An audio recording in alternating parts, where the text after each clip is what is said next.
الحمد للہ رب العالمین والصلاة والسلام علی النبی الامین۔ اب ہم آتے ہیں اس طرف کہ اگر کوئی طالب علم لغت کی ریسرچ، لغت کی تحقیق کرنا چاہے، لغت میں ریسرچ کرنا چاہے تو وہ کیا کرے؟ البحث فی کتب اللغہ۔ شیخ فرماتے ہیں کہ طالب علم کے لیے ضروری ہے کہ جب وہ تحقیق کرے لغت میں تو وہ حاشیے میں کسی کی طرف اشارہ کرتے ہوئے ضروری ہے کہ وہ اس چیز میں دقت اپنائے اور اس چیز کا خیال رکھے۔ اور اسی طرح شیخ فرماتے ہیں کہ طالب علم کے لیے ضروری ہے کہ وہ لغت کے مختلف مدارس اور لغت کے مختلف جو معتمد کتابیں ہیں اس کا بھی اس کو پتہ چلنا چاہیے کہ اس کتاب میں اس عالم فلانی نے اور کن کا قول، کن کی باتیں لغت میں قابل احتجاج ہیں، جس کو حجت مانا جاتا ہے، اور کن کی باتوں کو نہیں مانا جاتا۔ اس لیے بہت ضروری ہے کہ بندہ اس چیز کا خیال رکھے۔ شیخ فرماتے ہیں مثال کے طور پر کئی کتابیں ہیں جو بڑی ہی بہترین ہے، ان میں سے ایک کتاب شیخ نے ذکر کیا ہے، مثلا الجوہری فی کتاب صحاح اللغہ۔ یہ کتاب صحاح اللغہ الجوہری کی ہے۔ وہ کہتے ہیں کہ انہوں نے یہ کتاب لکھی کب؟ 40 سال عرب کے بدو بادیے میں رہ کر سیکھا، پھر 40 سال اس میں کھپایا، پھر جا کے یہ کتاب لکھی۔ آپ کو لگتا ہے لغت ایسے ہی محفوظ ہے؟ نہیں، لغت کو اللہ تعالیٰ نے محفوظ کیا اور اس کے لیے ان جیسے بندوں کو چنا ہے جنہوں نے اپنی زندگیاں عمر کھپا دی۔ تو یہ بہت ضروری ہے۔ اور انہوں نے کس طرح 40 سال عرب کے جو بدو لوگ ہیں ان کے پیچھے گھومتے تھے، انہوں نے کیا بات کہی، انہوں نے اس میں تثنیہ کیا ہے، اس میں جمع کیا ہے، اور وہ جا کے اس کو لکھتے، اور بڑی اس میں ان کے لیے بڑی مشقت آتی۔ اب ادھر دو سوالات پیدا ہوتے ہیں کہ هل يعني ذلك ان العرب لم يدخل اليهم اللحن البتة؟ اليس ثم مادة اوردها الا وهي مسموعة له من كلام العرب؟ شیخ فرماتے ہیں کیا اس کا یہ مطلب ہے کہ عرب میں یعنی پرانے عرب میں ان کی زبان میں کوئی غلطی نہیں آئی؟ اور کیا جس بندے نے یہ کتاب لکھی ہے ہر لفظ کے پیچھے ان کے پاس کوئی نہ کوئی حجت اور دلیل ہے؟ تو شیخ فرماتے ہیں بالکل،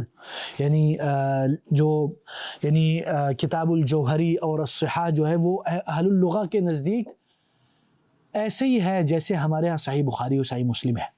لیکن شیخ فرماتے ہیں لیکن فیہ اشیاء لا مستند لها عند الباحث اللغوی الصحیح۔ شیخ فرماتے ہیں کہ اہل لغت کی ان کتابوں میں سے بعض ایسی باتیں بھی ہیں اس میں پائی جاتی جس کا کوئی سند نہیں ہے، جس کی کوئی سر پیر نہیں ہے، جس کی کوئی بنیاد نہیں ہے۔ اور اسی طرح شیخ فرماتے ہیں کہ بعض لغت کی کتابوں میں عقیدے کے مسائل ہیں، مثلا الرحمن علی العرش استوى، اللہ تعالی رحمان عرش پر مستوی ہیں۔ اب اس کے بعض لغت کی کتابوں میں اس کا غلط معنی کیا جاتا ہے استولا، اور اس میں اشعار پیش کیے جاتے ہیں، اور اس میں مثلا شاعر کا قول پیش کیا جاتا ہے قد استوى بشر علی العراق، بشر نے عراق پر استوا کیا، اس کے پھر لوگ کہتے ہیں دیکھو قبضہ کیا، اس کے اوپر استولا کیا۔ یہ بڑی خطرناک بات ہے۔ اچھا جی، اس لیے شیخ فرماتے ہیں اگر کوئی بندہ ریسرچ کرنا چاہے لغت میں، ہر لغت کے لفظ کے پیچھے سمندر ہے علم کا، اس لیے وہ طالب علم کو چاہیے کہ وہ لغت عربیہ میں مہارت حاصل کرے، اور وحتی تحکم العربیہ وتحکم المؤلفات وتحکم الاصول واصول الاستدلال ثم اصول النحو، پھر آپ اصول نحو، اصول استدلال، یہ سارا آپ جانیں گے۔ مثلا شیخ فرماتے ہیں امام سیوطی کی ایک کتاب ہے الاقتراح فی اصول النحو وجدلہ، اور اسی طرح اصول اللغة لمحمد صدیق حسن خان القنوجی او القنوجی البلغہ فی اصول اللغة، اسی طرح لغت عربیہ میں بھی، اور اسی طرح اصول فقہ، اصول تفسیر، اصول حدیث، ان سب میں شیخ فرماتے ہیں لیس ثم علم الا وله اصول تصل بها الى قوانین تضبط بها۔ شیخ فرماتے ہیں کوئی ایسا علم نہیں الا کہ اس کے کوئی نہ کوئی اصول پائے جاتے ہیں جس کے معیارات اور سٹینڈرڈز اور میجرمنٹس ہوتے ہیں، جس کے بنیاد پر وہ ساری چیز مزین اور مزرکش اور مبنی ہوتی ہے۔ اس لیے شیخ فرماتے ہیں کہ طالب علم یہ نہ سمجھے کہ اگر اس نے کاپی پیسٹ کر دی اور مصدر ڈال دیا کہ میں نے اس کو صحاح میں سے لیا ہے بس نہیں اور جان چھوٹ گئی، نہیں. شیخ فرماتے ہیں کہ ضروری ہے کہ لابد ان یتحرى طالب العلم الصواب، بہت ضروری ہے کہ طالب علم صواب اور صحیح چیز کو جانچ پڑتال کرے. پھر آگے وہ کہتے ہیں والبحث فی کتب التاریخ، التاریخ تتعرض له لامور مثالها. شیخ فرماتے ہیں تاریخ جو ہیں، یعنی تاریخ میں آپ نے ریسرچ کیسے کرنا ہے، ٹھیک ہے نا. شیخ فرماتے ہیں تاریخ کے اوپر آپ نے اگر کام کرنا ہے تو اس میں کچھ چیزوں کا خیال رکھنا پڑتا ہے. نمبر 1، استدلال احد اہل العلم بموضوع من التاريخ او السيرة، ذكر شبهة بأن الصحابة رضي الله عنهم كانوا يفعلون أمرا معينا أو وقعت كذا حصل منهم أمر معين وغير ذلك. یعنی بولتے ہیں کہ بعض اگر آپ مثال کے طور پر کوئی عالم دین تاریخ یا سیرت کے کسی مسئلے پر بات کرے، یا کوئی بندہ صحابہ کے متعلق نعوذ باللہ کہ یہ کوئی خاص امر کرتے تھے، یا انہوں نے نعوذ باللہ اس طرح کی کوئی واقعے میں انہوں نے شرکت حاصل کی، تو اب کیسے طالب علم تحقیق کرے؟ كيف يحقق طالب العلم تلك المسائل أو غيرها التي تتعرض لها في التاريخ؟ کیسے ایک طالب علم اس میں ریسرچ کرے، تحقیق کرے؟ تو شیخ فرماتے ہیں ان الكتب المتأخرة في التاريخ أخذت من الكتب المتقدمة كما هو الحال في سائر العلوم. شیخ فرماتے ہیں جو متأخرین کی کتابیں ہیں تاریخ میں، انہوں نے پہلے کی کتابوں سے اخذ کیے ہیں جیسے کہ تمام کتابوں میں کیا جاتا ہے. اور کتب المتقدمین كانت تنقل بالاسانید، اور جو متقدمین کی کتابیں ہیں تاریخ کی وہ اسانید نریشنز کی بنیاد پہ نقل کی جاتی تھی. مثال کے طور پر شیخ فرماتے ہیں کہ کتابی عروہ بن زبیر، جیسے کہ عروہ بن زبیر کی کتاب، و ابن ابی خیثمہ اور ابن ابی خیثمہ کی کتاب، و ابن اسحاق الى الطبری، اور اسی طرح ابن اسحاق کی کتاب اور امام طبری کی کتاب. ثم جاءت کتب المتاخرین، پھر بعد میں متاخرین کی کتابیں آئیں اور اس میں بہت سارے ایسے واقعات ہیں جس کی کوئی اسانید نہیں. مثال کے طور پر شیخ نے کتب المتاخرین کی چند مثال پیش کی. مثال کے طور پر کتاب المنتظم لابن الجوزی، و کتاب الکامل فی التاریخ لابن الاثیر، اور اسی طرح کتاب البدایۃ والنہایۃ لابن کثیر. اس میں بہت ساری باتیں ہیں کہ کچھ سند کے بغیر ہے، کچھ سند کے ساتھ ہے. اس لیے شیخ فرماتے ہیں فإذا أراد طالب العلم بحث المسألة التاريخية نظر في كتب المتقدمين لأنها تذكر الواقعة بالأسانيد، فينظر طالب العلم في إسناد هذه الواقعة ليعرف ثبوتها وعدم ثبوتها.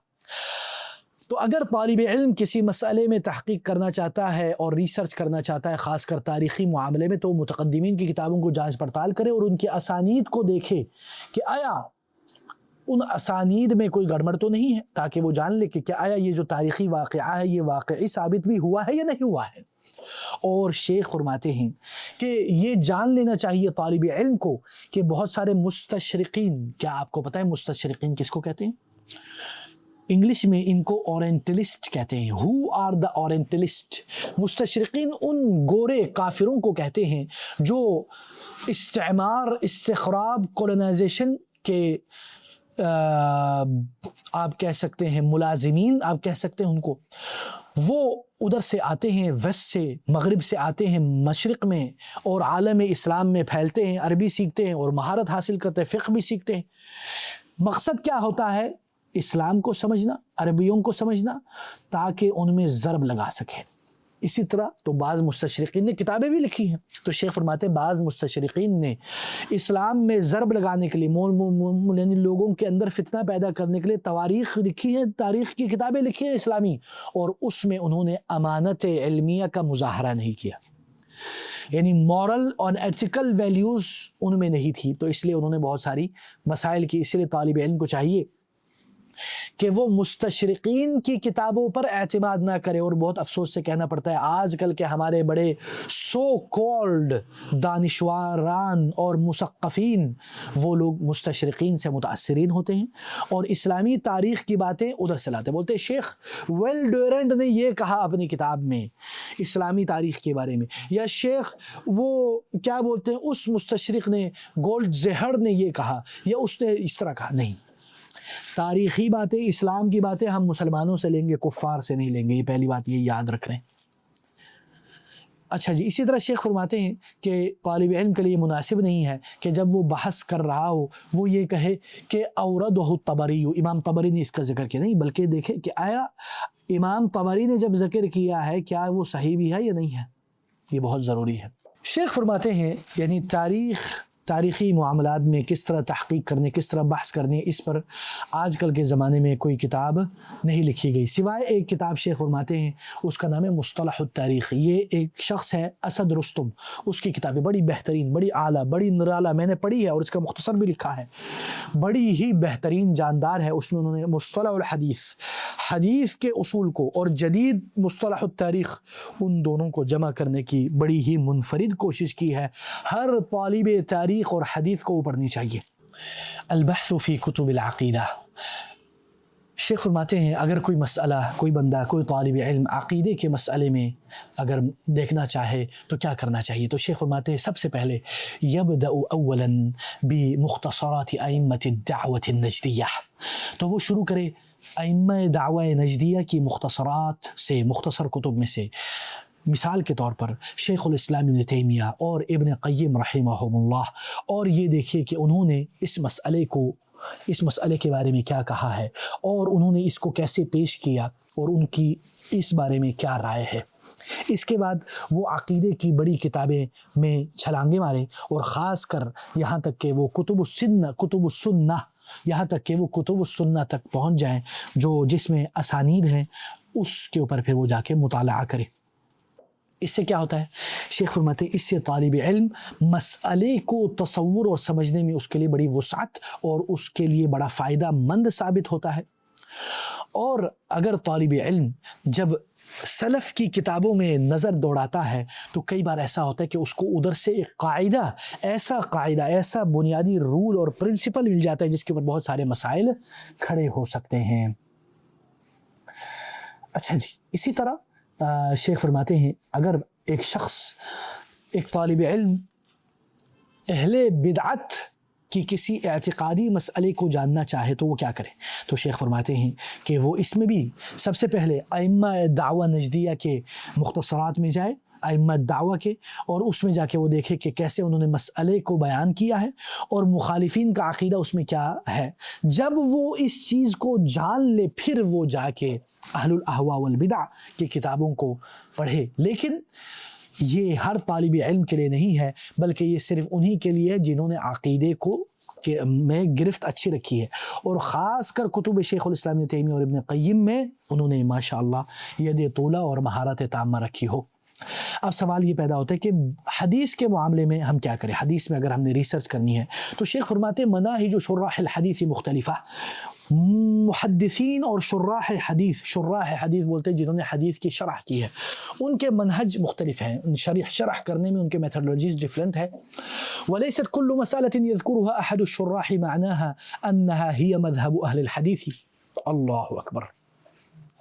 اگر کسی حدیث کے شارح نے کوئی ایسی رائے یا کوئی ایسی بات کہہ دی تو اس کا یہ مطلب نہیں کہ یہ جو بات اس نے کہی ہے وہ مذاہب اہل حدیث کا مذہب ہے یا یہ بات زیادہ حق ہے، اس کا کوئی ضروری معاملہ نہیں ہے، یہ ضروری نہیں ہے۔ شیخ فرماتے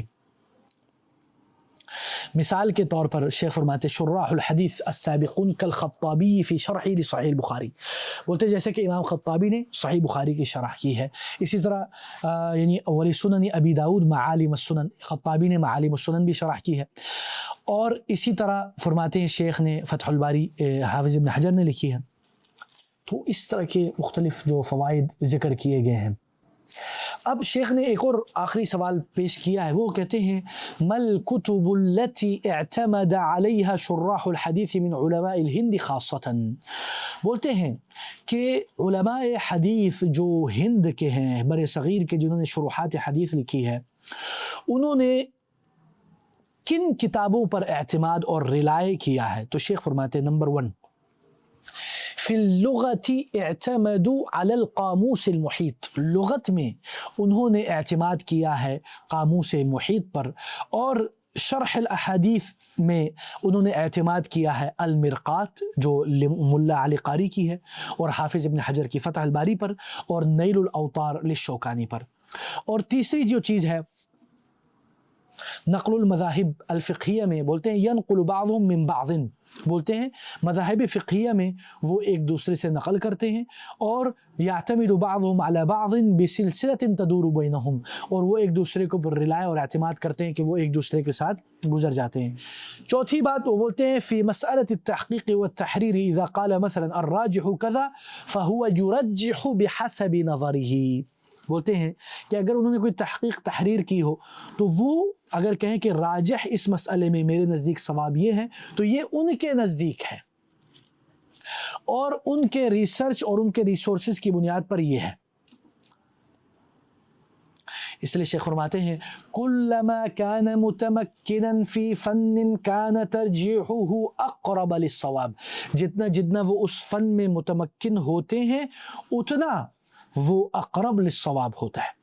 توضیح ما تقدم بالامثلہ، توضیح ما تقدم بالامثلہ، ابھی آپ کو مثالوں سے بھی بات پیش کرتے ہیں۔ طالب العلم اذا اقتصر في مسألة ما على ما هو موجود في كتب الشروح المتأخرة وقال هذه هي كلمة الفصل، تو شیخ فرماتے ہیں کہ اگر یعنی طالب علم یعنی کسی مسئلے میں متاخرین سے دیکھے تو اس میں بھی اچھی چیزیں مل جاتی ہیں اور متقدمین میں بھی مل جاتی ہے، تو اس لیے طالب علم کے بارے میں شیخ فرماتے ہیں کہ وہ اپنے آپ کو محدود نہ کرے، ایک ہی شارح ایک ہی ملک کے لوگ نہیں، وہ مختلف شروحات مختلف چیزوں میں وہ دیکھے۔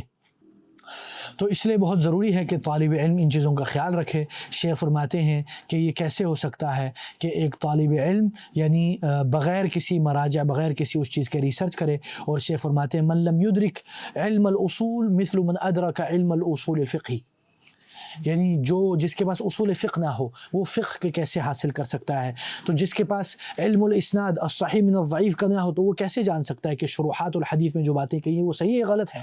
اس لیے شیخ فرماتے ہیں جو متاخرین کی شروحات حدیث ہے اس کے اوپر آپ نے اندھا دھند اعتماد نہیں کرنا۔ اور شیخ فرماتے ہیں یہ بہت تعجب کی بات ہے کہ آج کل کے بعض ریسرچر آج کل کے بعض علماء کی باتوں پر اعتماد کرتے ہیں اور پرانے محققین محدثین اور شراح حدیث کے اوپر اعتماد یا ان سے پڑھنا یا ان سے سیکھنے کی کوشش نہیں کرتے اور سلف کی باتوں کے اوپر غور و فکر نہیں کرتے۔ تو شیخ فرماتے فَخُذْ مِنْ حَيْثُ أَخَذُوا، جہاں سے انہوں نے لیا ہے وہاں سے تم لیو، تو یہ ورنہ یہ کمی اور نقص کی علامت ہے۔ اللہ تعالی ہمیں ان باتوں پر غور و فکر کرنے کی توفیق دے اور اللہ تعالی ہمارے علم میں اضافہ کرے۔ وآخر دعوانا ان الحمد للہ رب العالمین، سبحانک اللہم وبحمدک، اشہد ان لا الہ الا انت، استغفرک واتوب الیک، والسلام علیکم ورحمۃ اللہ وبرکاتہ۔